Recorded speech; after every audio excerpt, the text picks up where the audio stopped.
Wanita asal Korea Selatan ini mempunyai menantu asal Indonesia yang sudah lama tinggal bersamanya dalam satu rumah, sekaligus telah memberinya beberapa orang cucu.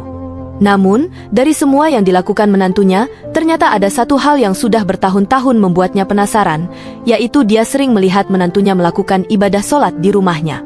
Wanita ini rupanya seorang penganut agama Buddha yang taat, sehingga suatu ketika dia pun mendiskusikan perihal menantunya yang beragama Islam itu dengan biksu yang berada di kuil tempat dia ibadah. Namun, jawaban tak terduga justru datang dari sang biksu. Sang biksu kemudian mengatakan bahwa setahu dia, agama Islam itu mengajarkan kebajikan serta cinta kasih bagi pemeluknya, jadi tidak ada masalah jika menantunya beragama Islam.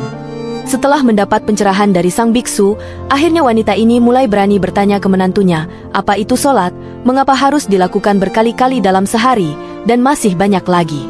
Menantunya pun berusaha menjelaskan sebisa dia tentang agama Islam yang dianutnya, sekaligus menjelaskan ke ibu mertua bahwa negara Indonesia adalah negara mayoritas Islam dengan penduduk hampir 300 juta orang. Dan supaya ibu mertuanya lebih tahu lagi tentang Indonesia, akhirnya suatu ketika, wanita ini mengajak ibu mertuanya pulang kampung bersamanya ke Indonesia, karena ternyata ini adalah kali pertama bagi ibu mertuanya menginjakkan kaki di Indonesia. Sesampainya di rumahnya, wanita ini pun langsung mengajak sang ibu mertua bertemu sanak saudaranya yang sudah bertahun-tahun tak jumpa, sekaligus memperkenalkan ibu mertuanya ke mereka. Ibu mertuanya pun akhirnya melihat sendiri bagaimana kehidupan orang Islam di Indonesia, bahkan di beberapa momen, menantunya mengajaknya ke masjid untuk melihat bagaimana orang Islam beribadah.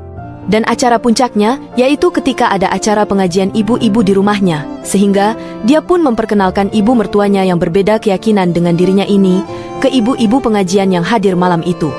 Dan pada akhirnya, wanita ini pun menyadari bahwa menantunya memang sangat berbeda dengannya dalam banyak hal.